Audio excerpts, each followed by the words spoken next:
Elle a 18 ans, elle est étudiante en droit, elle pourrait s'appeler Léa Martin, Fleur du Bois ou même Gudrun von Staffelbaum avec sa crinière blonde et ses yeux clairs. Mais non, elle s'appelle Saba Haïb et là, c'est le drame, rendez-vous compte. Cette personne qui sera peut-être élue Miss France dans 2 mois et qui nous représentera dans les hypermarchés de France, dans des foires régionales d'envergure, peut-être même aux prestigieuses journées de la laine à Felletin dans la Creuse, a des origines algériennes et marocaines. Mais il n'en fallait pas plus pour qu'Internet réagisse. Florilège, arabe, diable, diable, diable, diable, diable, jambon beurre, groin, groin, groin, groin. Elle défilera en maillot de bain ou en burkini. Étrangement bonne vanne. Non, j'avoue, si j'étais une grosse merde, j'aurais peut-être mis un like.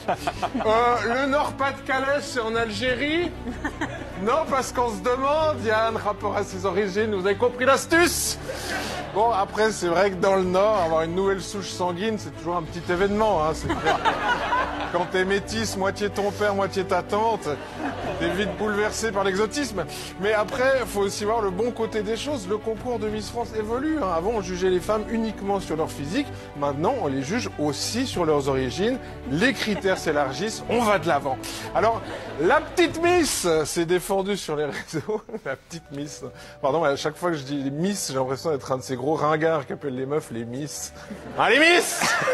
Comment elle va, la Miss? Ah, septembre, une sacrée Miss! Mais bref, la petite Miss a dénoncé la haine dont elle était victime sur les réseaux avec beaucoup de maturité, a été défendue par son comité avec un statement qui montre quand même où on en est, hein, je cite. Saba pourrait être la première Miss France avec des origines maghrébines. Ça n'est jamais arrivé. Le message serait fort. Alors, 2 choses déjà concernant nos origines à toutes et à tous. Je rappelle quand même que l'Afrique est le berceau de l'humanité. Donc, partant de là, même Sylvie Tellier est potentiellement d'origine zimbabwéenne.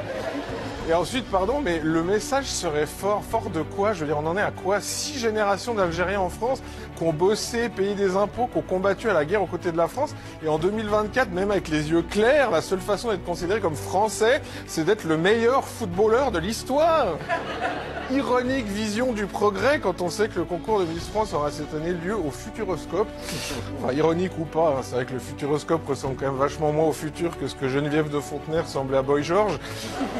Alors, je veux dire, les mecs pensaient quand même qu'on vivrait dans des bâtiments en forme de couilles et que dans le futur, on se déplacerait comme ça. Et je sais pas pour vous, mais monter des eaux ou pas, je fous pas les pieds là-dessus. Sans compter que si le Futuroscope était vraiment futuriste, on n'y organiserait sûrement pas des concours de beauté. Car oui, Yann, on le sait, la beauté est intérieure, même si les dernières déclarations de Bruno Retailleau sur l'immigration nous rappellent qu'elle n'est pas au ministère de l'Intérieur. Vu l'ambiance, on pourrait bien se retrouver avec la première Miss France qui se fait suivre par un agent de sécurité dans les rayons du supermarché qu'elle vient d'inaugurer, au lieu de tout simplement se réjouir qu'une jeune femme française réalise son rêve. Alors courage à elle, elle va pas avoir une fin d'année facile. Et franchement. Vivement qu'on crève. Ah ouais. Je l'aime bien en tout cas. Celui-là, je l'aime bien. Aujourd'hui en tout cas. Donc on n'est pas demain.